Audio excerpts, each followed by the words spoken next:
finally finished Final Fantasy 15, and oh man did I cry. The story of a bromance who set off on a trip to find out their home has fallen. They must rise to become the heroes they were meant to be and save the world. Seems simple, doesn't it? But after I looked over the characters again, one in particular kept throwing me off, and that's Ardyn.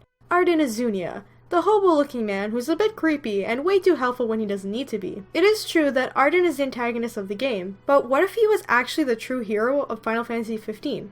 Now, if you haven't finished the game, I suggest you go do so before you watch this video, because I'm about to spoil the whole damn thing. To fully understand what the hell is happening, we need to rewind to the prophecy of the true king. In a time unknown, only a prophecy keeps hope alive in people's hearts. When darkness veils the world, the King of Light shall come. This prophecy is actually a well-known concept through the Final Fantasy series, the concept of Warriors of Light. The heroes chosen by the crystal, which can be a prophecy like in Final Fantasy 15, will, or faith. This starts a journey of a fight between good and evil, or restoring balance to the world. In almost every Final Fantasy game, the Warriors of Light appear within the characters you play. Noctis is told of this prophecy ever since he was a young boy. The kings of Lucis do not simply use the crystal, they also protect it. Wait, so my dad's guarding it? From his point of view, all he understood was that the crystal brought balance to the world and was protected by his father, and he too must do the same when the time comes. Only the true king, anointed by the crystal, can purge our star of its scourge.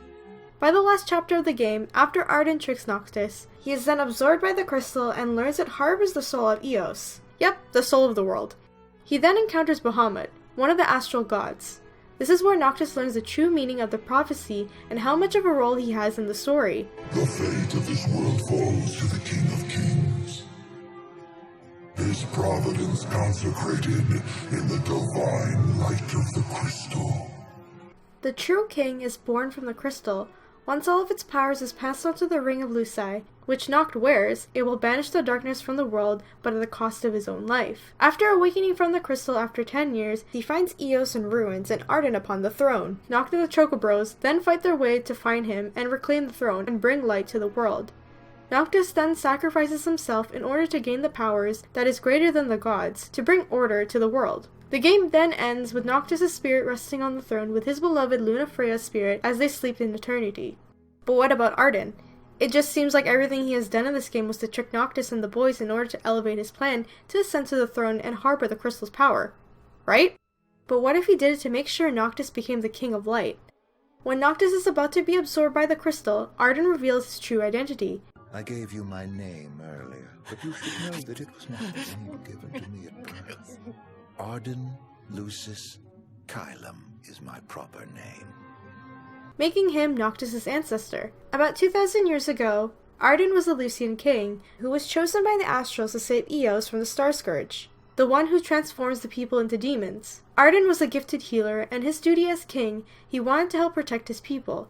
This led him to actually absorbing the demons into his own body in order to save people across the world. After doing this countless times, the Astrals then denounced him as king, as he was unclean with the amount of demons inside of his body. Ardyn became bitter towards the future kings who were chosen by the crystal. His hate fueled his transformation into a mortal monster. With his jealousy, Ardyn then changed his name in order to find the true king, or the King of Light, to take out his revenge on him. But was it really revenge?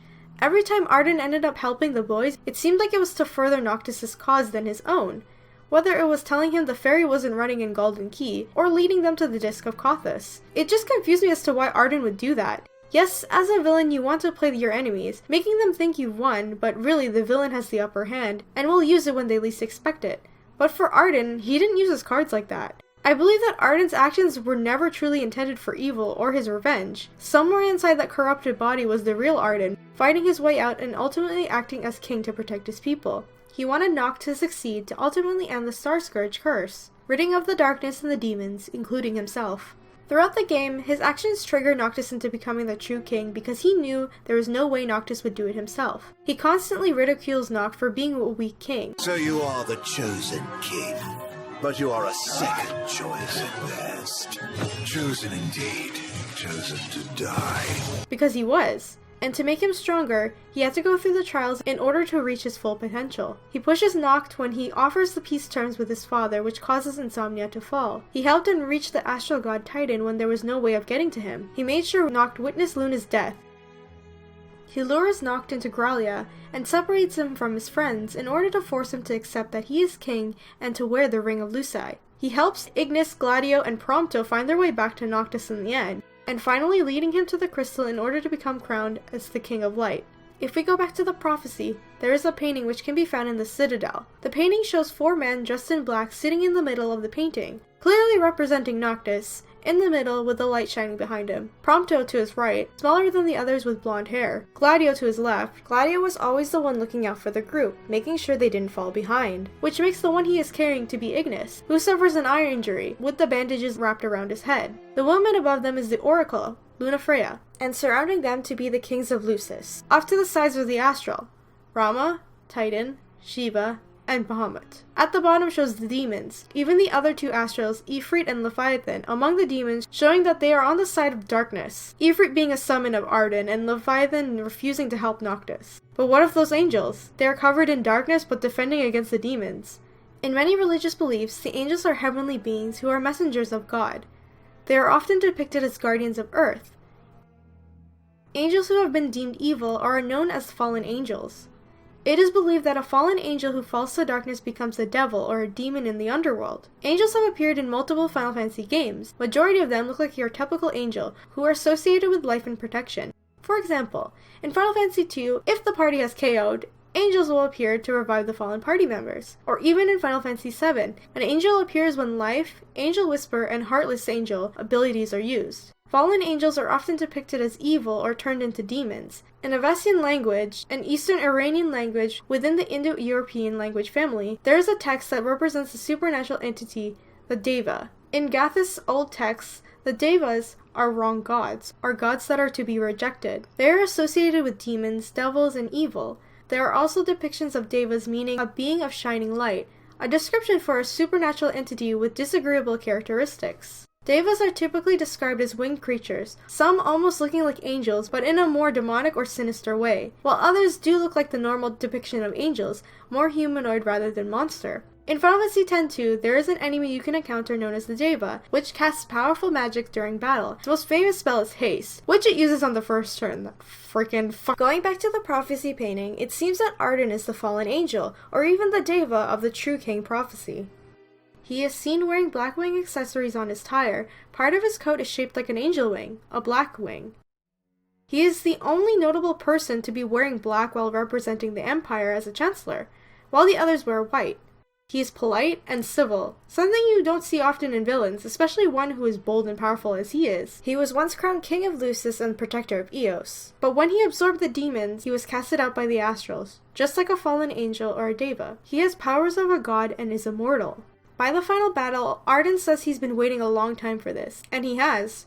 2,000 years, he's been waiting and waiting. His revenge was to get the true king because of his own jealousy of wanting to be the true king himself. And in a way, he has. He helped the Lucius line succeed in protecting the world. Everything he has done, in a way, contradicts his evil persona. When the prophecy is fulfilled, all enthralled to darkness shall know peace. Ardyn's true goal was for peace. Peace for all, and in turn, he made himself a warrior of light. A savior he was meant to be. A hero. So Ardyn is the darkness of the legends. Ironically, since he was to be the King of Light, and only I can deliver him from his own darkness. My buddy's gonna write the last chapter of the legend. So cool. If you guys agree with my theory, let me know in the comments, or if you have your own theory yourself, just let me know, and please tell me I'm not the only one who actually likes Ardyn, because I actually really do like him. Even though he's creepy, I do like him, you know. Remember to leave a like, comment, and subscribe to join the companions to see more theory videos like this, and I will see you in the next video. Bye!